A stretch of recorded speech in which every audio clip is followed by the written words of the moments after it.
Okay, so would like to welcome everybody here this evening to the June 2026 Big Picture Ag Pros call. Appreciate you guys taking some time out of your schedule to join in, and wanted to talk a little bit tonight about we are in the rapid growth phase. We all know with our corn that's real. It does go by quickly between the rapid growth of the corn and all of the things that we're trying to do around the farm. It seems like this time of the year just really gets by very quickly.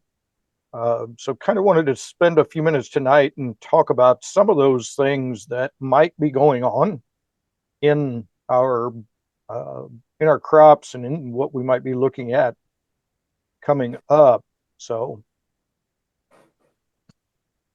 and a couple of us were chatting here before the call. This certainly is the tale of two cities. A lot of you guys have heard me talk about the twos in my presentations, and that some situations we've had too many rain events and too big, and they've been too big. Other places we've had too few rain events and they've been small. So it really is quite a variety of things we've got. And I don't really know that there's any place across my region that hasn't had some kind of stress with it so far this year. So we're going to talk a little bit about what can you do. And we need to remember that stress is stress, whether it's from too much rain or too little rain. Uh, the cause of that problem, may be different, but all of it weighs on our crop itself. And looking at things that we can do to bridge that gap, to keep our crop moving and just maintain as much yield as we can as we go through the year. So we'll talk first about some of the big events. And this was from Ryan. You can see on the picture on the left, that was Monday, June the 8th. He sent me a picture of his corn. That was after it had experienced, and Ryan is in kind of central Kansas near Abilene, not typically used to rainfalls like this, but on April the 26th, he got 2.1 inches, which I think was the first rain he'd had of over an inch since early last summer. Then on May the 18th, he got 2.8. And on May the 30th, he got another 2.1. And several of those events created situations where he noticed water standing in a lot of his neighbors' fields, but his actually were taking the water really well. But then on June the 8th, the evening after he sent me this picture on the left, the next day he sent me the picture on the right after 4 inches of rain. So certainly pretty much inundated, pretty tough situations. This picture is from one of his fields. That's not normal. Usually that's just a just very solid cornfield. And you can see the water running across that field is pretty substantial.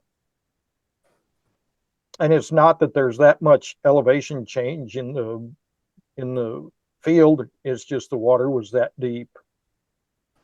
So his son Abe decided to make lemonade out of the lemons, and he jumped in his kayak. And I think Ryan said that he paddled 2.1 miles on the water around the fields and right there in that area. So certainly not a great scenario. And take a look a little bit at the aftermath. So these are pictures that he sent me earlier this week. So it would have been 2 weeks after those previous pictures. You can see that, the corn, other than where the residue just piled over the top of it in that channel, actually is kind of rebounded. And by the way, 2 days after that rain event on the 8th. So 2 days later, the water had pretty much subsided and gone away. And that night he got another 4+ inches. So actually this corn has been under that situation twice in 2 days. So pretty ugly stuff that he's been dealing with. Probably I guess Steve, probably some of the kind of same similar things that you might be seeing with the big rains in your areas. And I know a lot of my region has been dealing with 3 and 4 and 5 inch rains this spring already. So a lot of really challenged corn. Ryan did go out and we jumped out pretty quickly after this. He was able to get a drone in the neighborhood, came out and flew on some of the carbos, Vita and Terra and Immerse to try to help this corn recover a little bit. And the picture on the right here, while that corn's beat up a little bit, it's certainly got opportunities to continue growing. So looking forward to seeing how that all plays out for him through the rest of this season.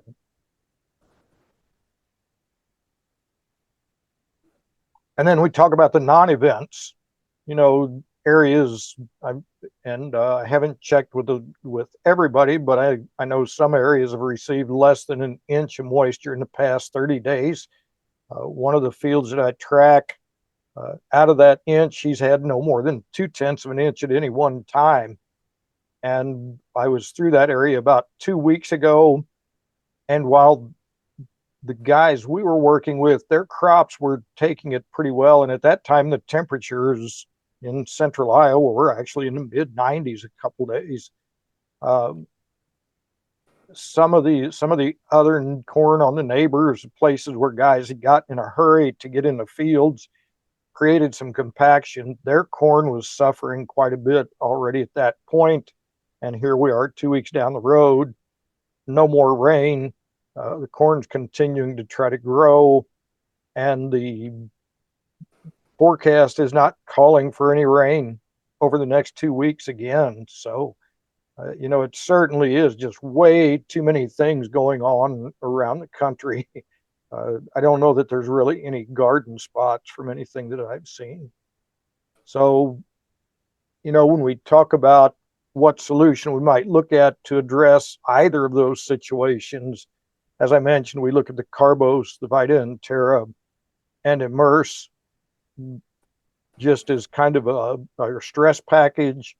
There are some other things depending on your situation that we might talk about, but certainly those are a great starter place if you've got some stress that you'd like to try to relieve in your crop.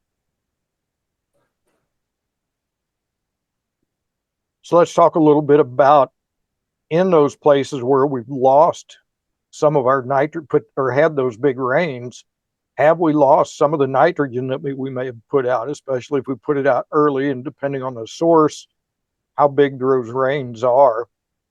So certainly something I think we should be cognizant of, and maybe even, start to think about what can we do or what should maybe we do. And I kind of wanted to bring Philip into this conversation a little bit on this topic. And I know my thought is I'm not familiar that there's really any kind of tests that we can be doing at this stage of the season. I know there is the late spring nitrate test that some people can do to try to predict how much nitrogen they've still got in the system. That's typically geared toward earlier in the season, not at this stage of the crop. So I'm not really sure that there's much there. So certainly I think monitoring your crop, watching your crop, just watching for color, watching for those other signs of if there are any kind of nutrient deficiencies starting to show in the lower part of the plant, then I think we need to be prepared to do some things. I've got one producer here close to home that I've been working with that is typically tries to have them come in and do a top dress with some extra dry product to just add some top end in his corn. And I was with him last week, and at the stage his corn was, it's getting too big for them to get over. So we were looking at alternatives that he could contemplate for getting a little extra nitrogen out there. And we talked about the Fulcrum N product. Certainly that's an option. And Philip, I'd like to open it up for you to maybe share a little bit some of your thoughts on what guys might do at this stage if they're concerned about maybe needing to spike some nitrogen, or maybe even some P or K or anything else that their plants might need. Well, gentlemen, I will tell everyone that I've saw extremes and been in extremes, and one thing that always surprises me is how resilient a crop can be if it has really good soil structure, and we've really worked on that of how this crop can actually respond. We're getting some calls about late season foliars. There's guys that have had rain that haven't had rain in a long time, and they're saying, I really kind of want to push this crop. And we're all here. What do we do with $4 corn? How hard do we push it? And what do we do to, if we've lost some in, or we feel like we don't have sufficient fertility out there, what can we do? And I was telling a gentleman today that I was talking with, and he was asking about a product, and he said, well, how many gallons should I put on? I said, well, I'm looking at stimulating the biology is one of the things I'm looking at in a foliar application. It's not when you look at I mean, a gallon, 2 gallons, 3 gallons going over an acre, there's not a lot of nutrients that you're actually applying there. I'm looking at how that plant is responding to what we've applied. And I think that it increases the nutrient concentration in the plant itself, and therefore when it goes out with the root exudates, it has more of a full buffet than just a limited menu, because we're actually stimulating that plant to send out a higher quality of root exudate. And that's really what I feel like we're doing with these foliars. If we get a plant stalled, and we did this a lot in North Carolina with some specialty crops like tobacco, when we would get these heavy rains, and the tobacco, of course, is a very large leaf, and you would start seeing it, they called it flop. It, instead of having kind of an upright leaf, it would start drooping over, and that was oxygen deprived soils, and we could go in and foliar feed that crop and drive that root exudate and bring the biology back to life, so to speak. That's more of how I'm looking at this, is getting that plant maybe through some stress. If we feel like we've lost some in, we did some work out in California with the Fulcrum N product, and it was applied foliarly, and we were doing as good with 3 gallons of the Fulcrum N as they were with 10 gallons of 30% nitrogen.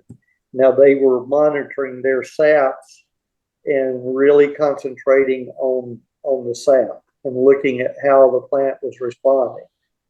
So I don't know, Mark, if I covered what you wanted me to talk about or not. That's just some things that we're seeing with what we're doing and the guys that are out here doing any foliars. No, that's perfect, Philip. I guess maybe if you would, you might expand a little bit for guys who are looking at maybe doing, or planning to do a fungicide application. I know in my area, corn's just about to start pushing tassels. So we're getting pretty close to that fungicide application timing of things. Maybe talk briefly about the products in the lineup, you know, the Fulcrum N or K, or maybe even the Kryptomite, where you might position those.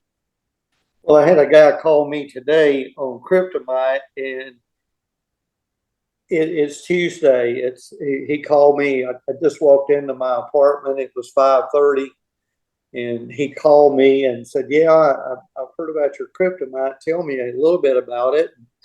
I said, "Well, what stage is your crop?" And he was telling me. I said, "Well, when are you thinking about flying it on?" He said, "Well, I got the plane lined up Friday." So, you know, he's wanting me to pull a rabbit out of the hat and get it to him, you know, here by the end of the week.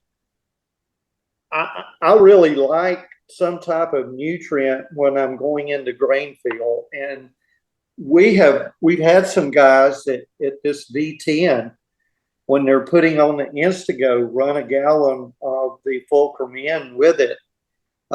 We felt like it was a pretty economical time to put on a little fertility with the Instago. We're going to be looking at that to kind of see how that works out. Is we're going in here. This guy said, "Well, how much should I use?" And I said, "Well, there's a kind of a rule of thumb on the kryptonite. If you're looking at that, and this is just my rule of thumb, I would say he's wanting to put it on with the fungicide.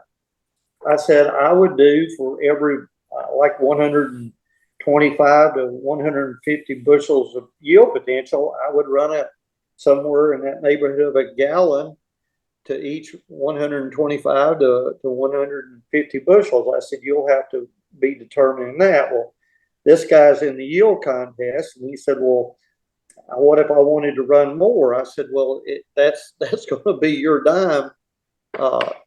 And so I just feel like running something with those late season fungicides will help increase bulk density.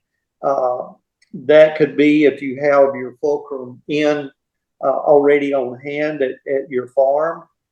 You could run that in K. I would say probably a ratio of 2 to 1. If you're going at early brown silk, just right after pollination.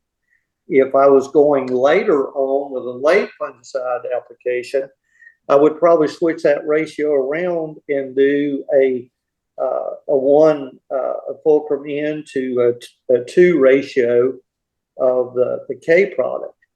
And you know, that could be if you even wanted to get down to a quart of N and 2 quarts of K with that fungicide application. I think you're going to be building extra energy in that plant. So that's kind of what we have is the kryptonite, the Fulcrum N, and the Fulcrum K. Just depends on what you have on hand or what you're leaning towards of what I would be using in my operation. Okay, great, thanks.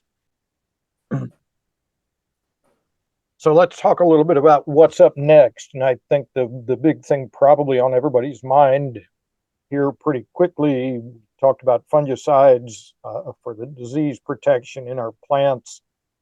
And a couple of things I wanted to talk about in regards to that tonight.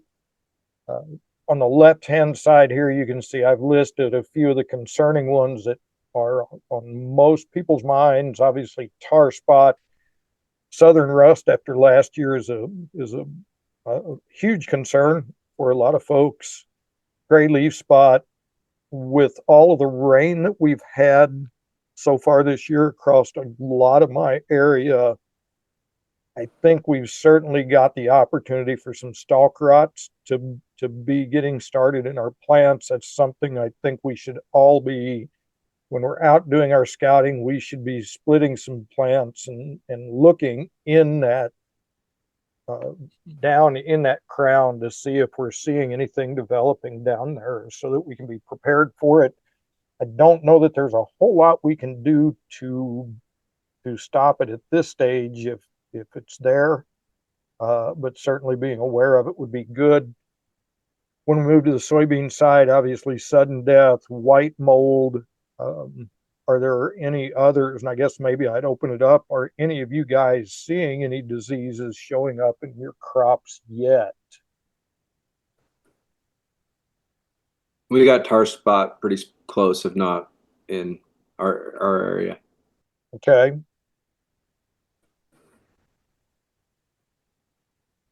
Anybody else seeing anything yet?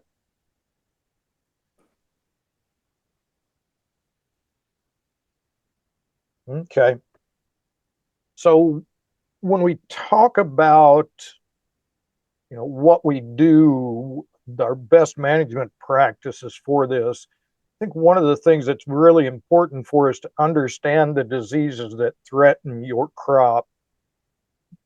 In my area here across I-70, the I-70 corridors, I would call it, white mold in soybeans may not be much of a topic. I don't think I've ever heard anybody talk about that.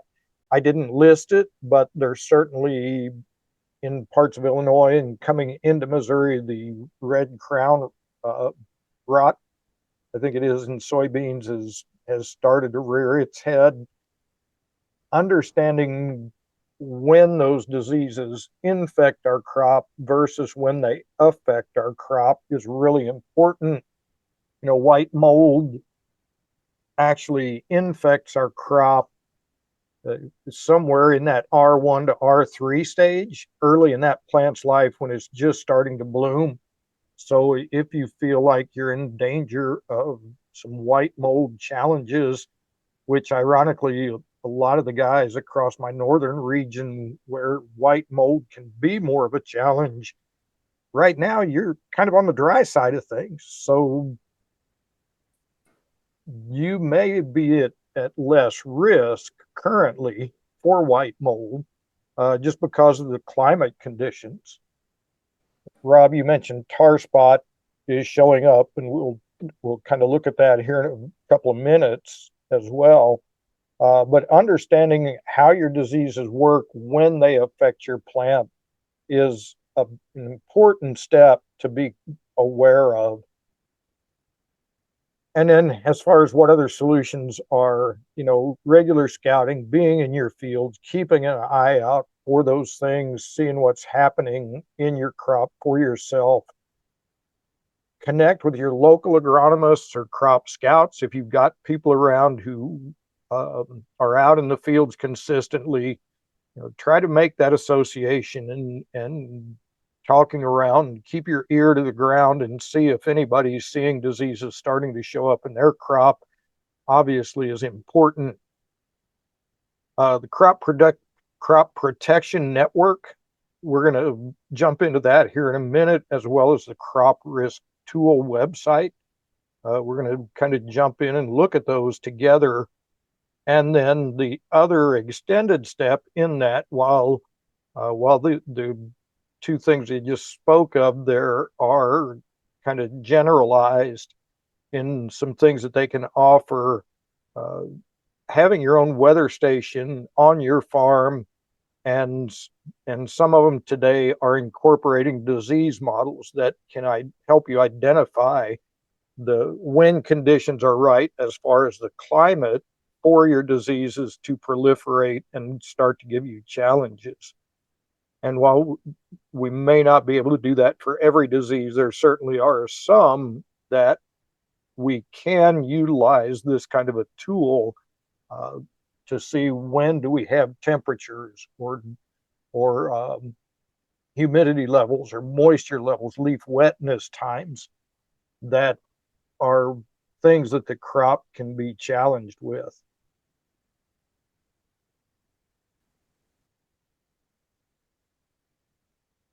Okay, so this is something that I came across, started looking into a little bit more this winter.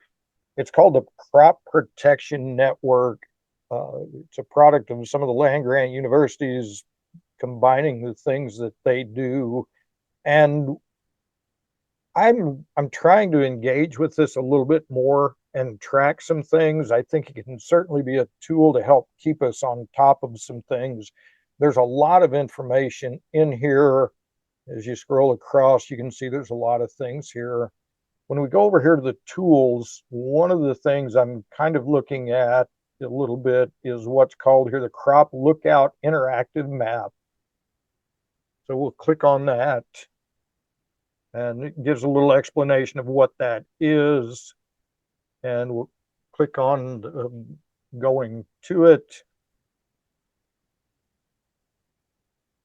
Okay, so with this map, what it's showing here is any of these counties that are highlighted have had a report of some sort of disease. So if we look here at Cooper County, Missouri, you can click on that, and it shows that they've identified tar spot on the 22nd of June.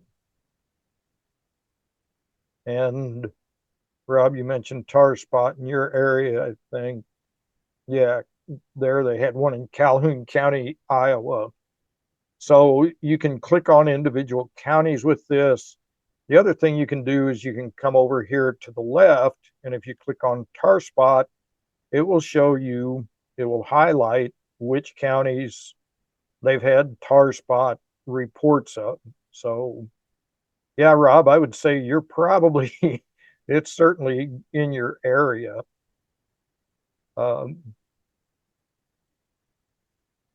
The interesting thing when I look at this though is like when I click for southern rust, currently they're not showing any reports of that anywhere in the US, which, you know, I'm still learning about this. I don't know how reactive it is, how accurate, how, you know, if it represents things completely or not, but certainly some things that I think it's worth tuning into occasionally to see what things might be cropping up in your area.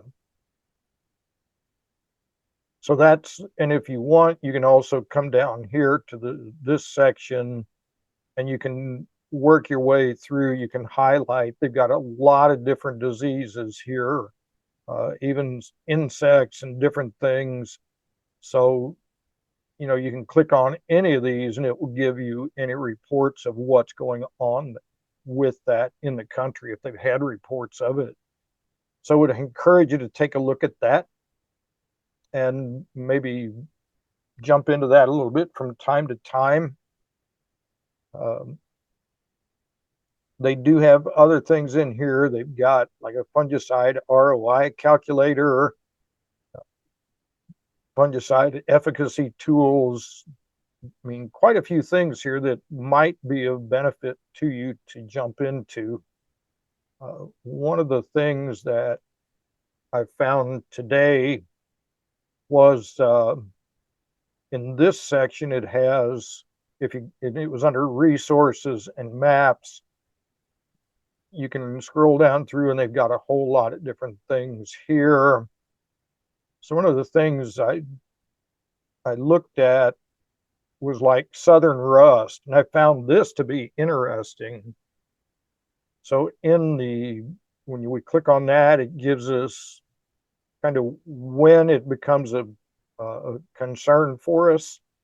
You know, vegetative state, southern rust, you know, they're not typically going to see that at that point. Once we hit VT, you know, certainly the benefits of spraying, it's saying yes. As we get farther through the stage time, it may not be as necessary. You know, potential to maybe need a second spray. So I find that kind of interesting. Now on this map, it does show that down here in Georgia, they are at least scouting for it, but they haven't found it yet. So that's, you know, it'll be interesting to see how that develops. One of the other things that I found here that was interesting is for the southern rust, they've got historical end of season maps.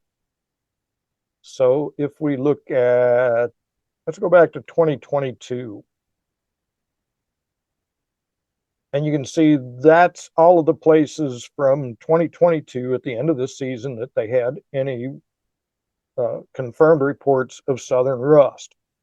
You know, not too big a deal, maybe, unless you're in those counties, but not as much as it had as what we've seen.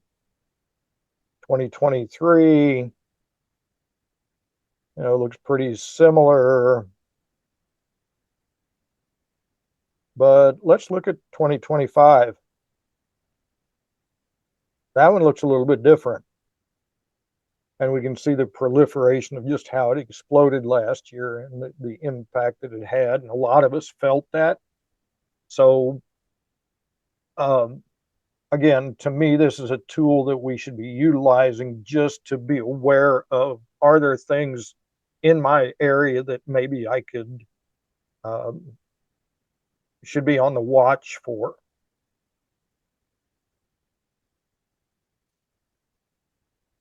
And let me try to get back to,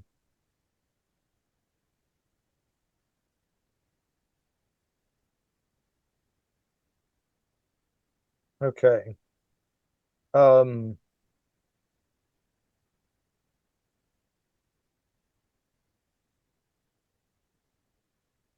One of the other tools that they have here is what's called a crop risk tool.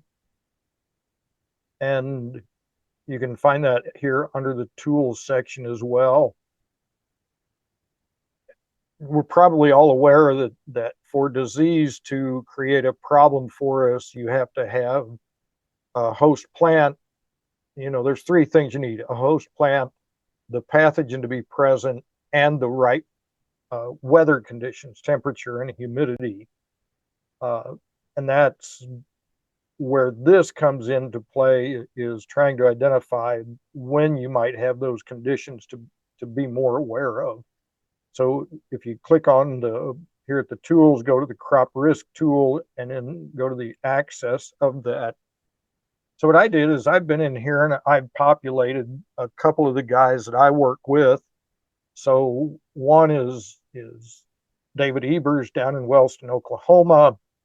The second one was up near Lakeview, Iowa, that I've got it plugged in, and you can plug in your location.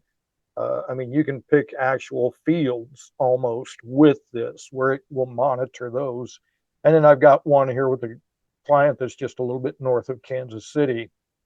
But over here on the right, you can see that we've got highlighted for tar spot right now.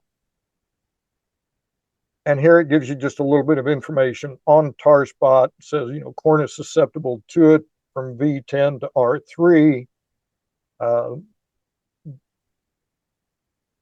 And that's, those are good tips to keep in mind. So when we look down through this, you can see here for Wellston, Oklahoma, and this is giving us a 30-day look from, actually, it goes from 30 days ago and then comes to today and projects out a couple of weeks. But it's looking at, are the temperature and humidity or moisture levels, leaf moisture levels, ideal for tar spot to proliferate. And you can see that a few weeks ago in Oklahoma, they were certainly in that danger zone. And then as we got here to early June, it kind of slowed down. And here it's in the green.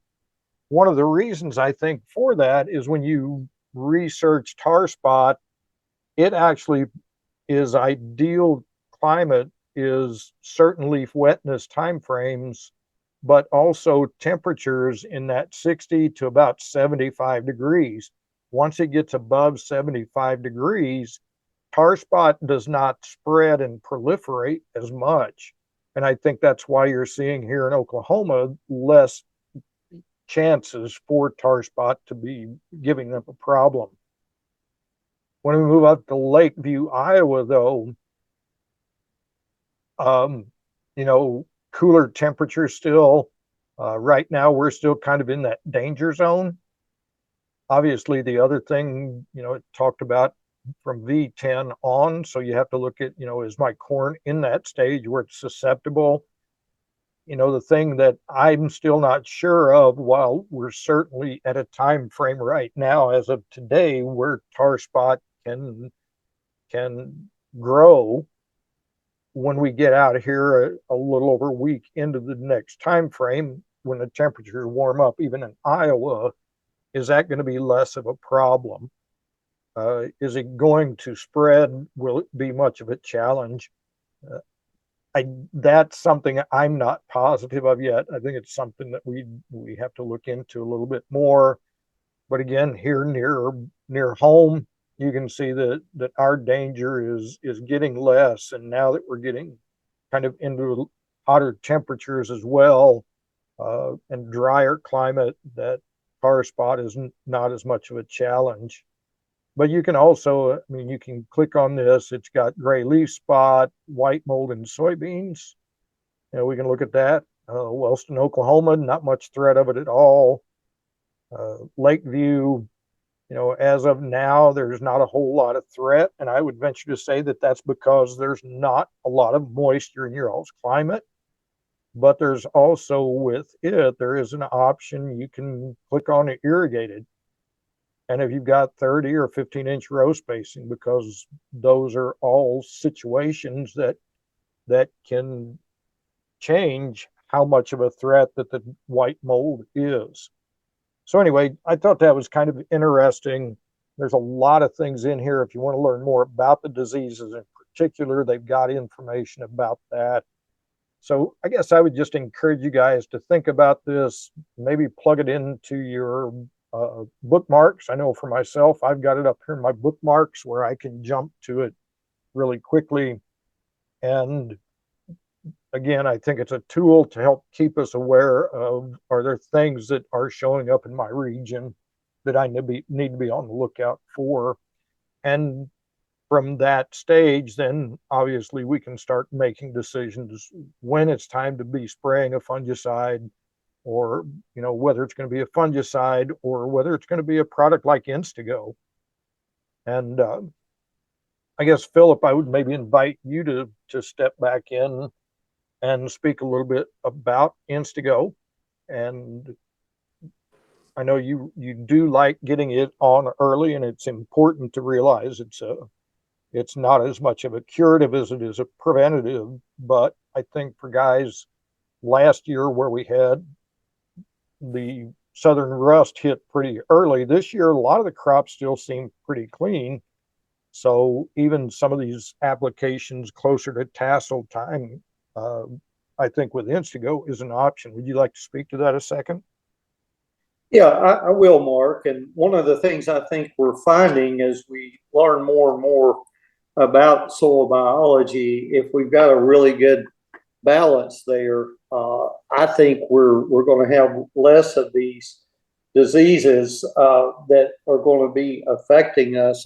I really feel like it's one of the factors that we're having so much pressure, tar spot, all these other new fungal diseases that we didn't see so many years ago, is because we don't have the biological diversity to compete with them. And that's really what we want to do. And I think that's what Instago allows the plant to do, is you're putting a biological there, gets into the vascular system of the plant and stays there, and continues to give you, I want to say, a longer period of a defensive posture in the plant, and keeps it on the more of a defensive against these pathogens.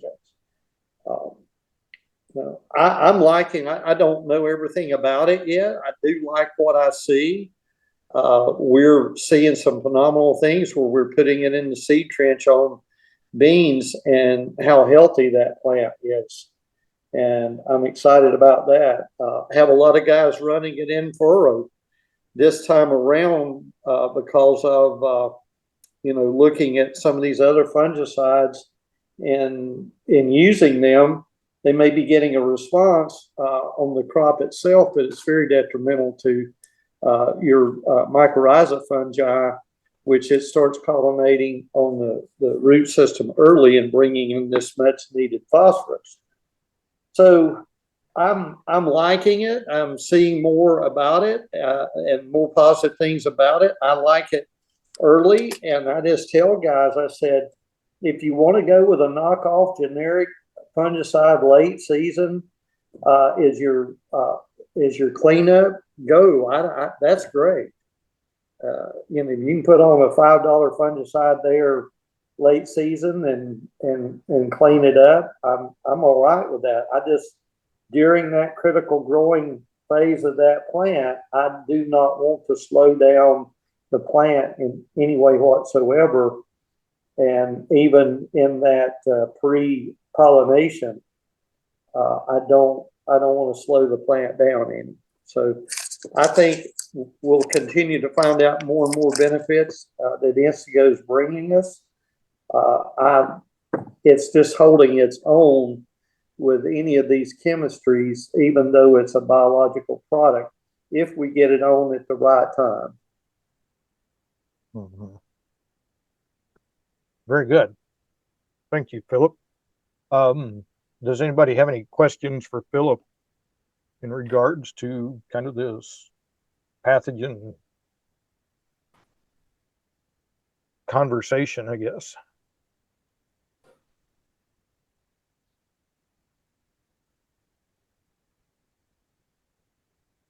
For the stress we put our corn through with having Saturday 100-mile-an-hour winds and 4 inches of rain, is that worth putting that on as soon as we get a sprayer over the field? Because the way it looks, we may have to do some herbicide applications that later, or well, here sooner than later anyway, to help hold some stuff back for the stress we put the corn through. Or is this too early to? We're looking at V7, V5, V7 corn on dryland right now. Or is that too early for that? I guess if you're asking me, Stephen, my thing is all of our best responses and highest return on investment has been at V10. Okay. Did we do any just V6 by itself? We did some V6 early on in our testing, and we came back at VT. So we had two biological applications. I don't know, and I'm just going to say this, I don't know if we did one right now when you're going in there, if we're going to get season-long protection or not. It seems like, and Mark can tell you about this one, because this was in Total Acre, and they talked about it when Mark and Josh were at their meeting, that they saw the southern rust coming, and they went back in over the where they were using the chemistry, went back over with a generic, and they did not go back over the Instago. To me, to keep that test even, they should have sprayed the whole field with the same chemistry late season. They did not. We did not get a second application of fungicide in the studies that they did, and we still came out with the highest ROI. So I would love for you to call me at the end of the season and say, Philip, hey, we did that at B7 and we didn't do anything else and it worked. That would be great. I'm just not in a position to say we've done that with great success. We have at V10 with great success. Okay. So I'm sorry I don't have the information for you. No, that's fine. Just was curious. So, Steve, I guess a question I've got for you in regard to that, I'm sure those kind of winds, you probably beat the corn up some. Did you have hail along with it? I mean, there was spotty hail with it. Depends on where you're at. We have areas that there was probably 5 minutes of pea-size hail along with it. But the way the wind was, I mean, it was a 3+ hour event with all the wind. And I don't think there was corn within a 30-mile area that was still standing up. If it was anything more than a foot tall, it was laid to the ground. Most of it's starting to stand up now. It's just even the areas that I don't think we got hail because we rode part of it out in that area. There was never any hail. It still beat the leaves up pretty good. Sure. So it's how much of this, and with the winds we had sandblasting from gravel coming off the damn road. So more some of that. Well, we've got to go over this over the past anyway. Maybe we look at, just didn't know if it was too early to be looking at some of this or not.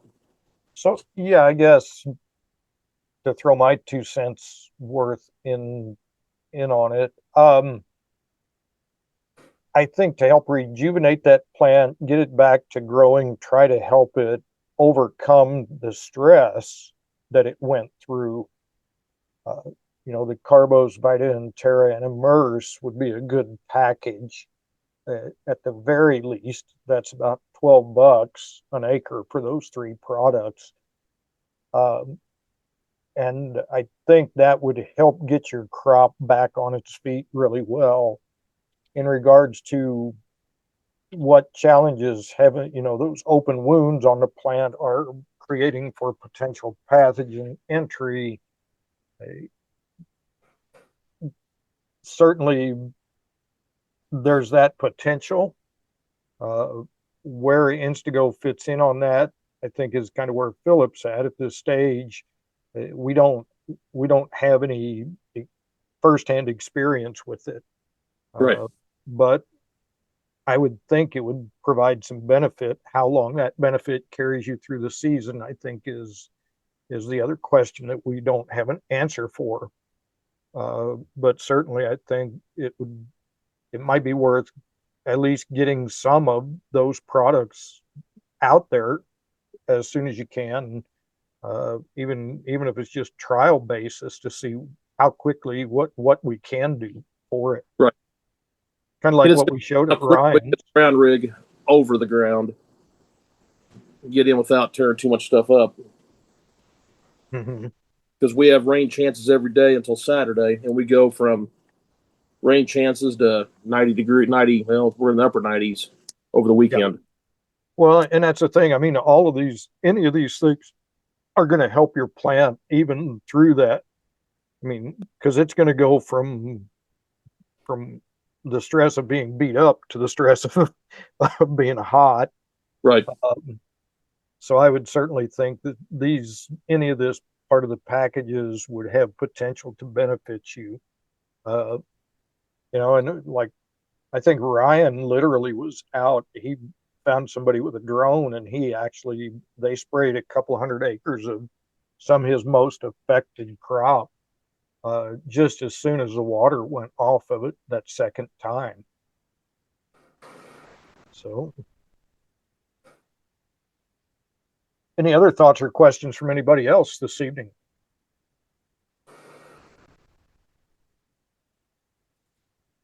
Hey, Mark, it's Phil Loida. Yeah. Hey, I'm sitting here with Dad again, and Mm-hmm. we got some product from you recently here, and we're just watching our weather. We've got a little bit more mild temps, in the 80s right now, and just deciding on, if now's a good time. We're really not seeing any disease pressure, but if now's a good time with cooler temps to be applying that compared to waiting till another week or two when we were going to maybe start seeing mid upper 90s coming in, and just kind of your thoughts on putting that Carbos, Vita Terra, and Instago mix on the corn and Fulcrum K as well. So just wanted to hear your thoughts on that again. Yeah, and what stage are you at? Are you at VT? Are you starting to pollinate? We're at pollination. We've got silks hanging out and tassels too. Yeah. Okay. I'm actually going to let Philip respond to that one. Why did you have to throw that my way? Yeah, very, very good question. and most of the time during any type of pollen shed, everyone will tell you we should not be foliar applying anything. Although with the biological, I was in Arkansas. Let's see what. Yeah, I was in Arkansas Friday, and we were in a field that was the tassel hadn't fully emerged. The pollen wasn't shedding yet, and we were going to run two different scenarios. The producer and I was going to do this. Look, he's attempting to develop that second ear, and a lot of times that's taking energy away from the plant and kind of robbing the primary ear. Well, he's wanting to see if he can set some of those second ears. So we were doing wags and throwing things around and to see what we could do. So he flew that yesterday, and he actually went into some that was shedding pollen. I'm not afraid of that with the biological products. If we were with a fertility product, then or another kind of fungicide, I would be really a little bit hesitant about that.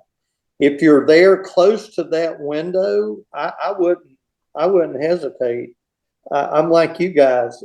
I'd rather spray at 85 is 105.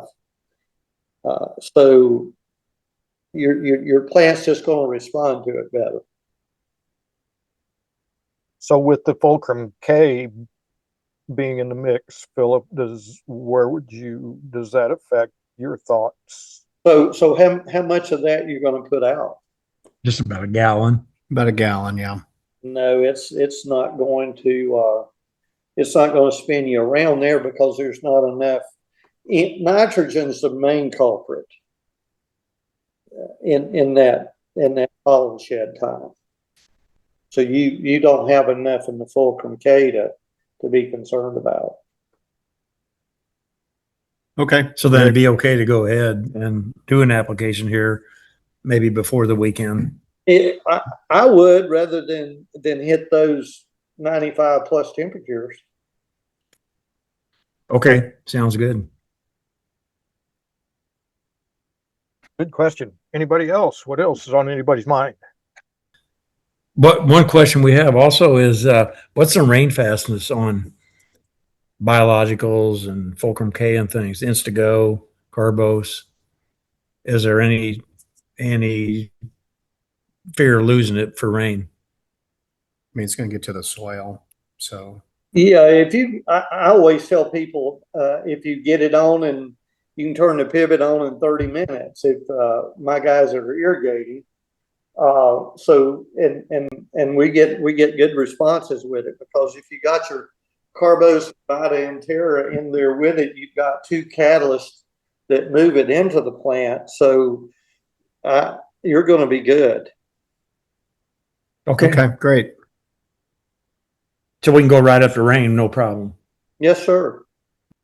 I just had a question. It wasn't more for like post spraying, which I know we're already through.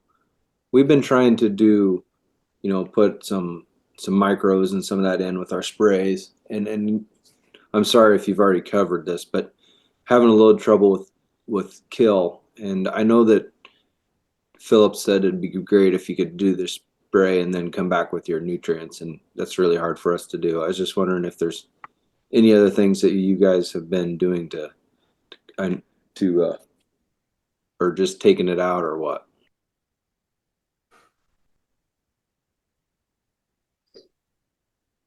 I'll answer it, and I'll tell you what Josh and I are doing, Rob, and that's our product called Ready Man. We're getting that pH of that water down, and we're getting manganese and boron, and we're actually, most of our guys have taken out the AMS in their surfactant as well, and they're feeling like they're getting better kills with that Ready Man in there. And one of the things that's just conditioning that water, so your chemistry will act better and have a more efficient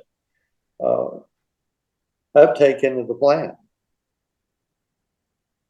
So you're thinking you could leave your boron and your manganese and some of that as you spray with it, and if you use that product, it helps. Yeah, it's because we got manganese and boron in it, and so my recommended rate that all of my guys are doing is a pound of that product per acre. And you want to get it in your sprayer. You want to get it in your water before you put any other chemistry in there with it. And I understand a lot of times your tank's half full and the time factor. At least get half your sprayer tank full and with the right amount of Ready Man in for the whole sprayer. And as it continues filling up, put your chemistry in. That product has just been working really good. And I've had guys calling me, telling me, man, I wish I'd have known of that product before. Had a guy from Pennsylvania call me yesterday. And he said, man, he says, this is the best stuff that we've ever used. And it just helps soften your water so the chemistry works in more efficiently, and you've got your manganese and boron in there. And I don't know what other micronutrient that you're attempting to use when you're spraying. We do have those two in this one. Yeah, that seems interesting. I guess one of our problems is we've gone to some of those loading where you load with 3-inch and you load your sprayer so fast that if you don't start putting some of those chemicals in, you kind of run out of time. I know that. I understand that. And that's why I'm saying that, and it would be best if we had our water pre-treated with the Ready Man in. If we had a 10,000 gallon tank of water, already have the Ready Man in it as we come in and fill up our tender trailer. That would be great. I know that's not feasible for everyone, although it doesn't hurt how long this product's been mixed. I wouldn't want it sitting around for weeks, but for a day or so. Do you have any trouble with like if you put like a little like your nitrogen product or a little sulfur or anything with it? Well, when you start talking about sulfur, I don't know how much you're wanting to put out there. We're not having a problem with it mixing with micronutrient sulfates.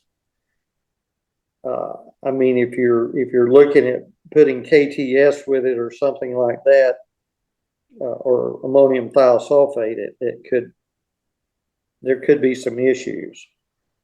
No, I know they're wanting me to up my AMS rate a lot, and we actually use city water, so our water's actually, I would think, be fairly good condition compared to like if I was going out of my well.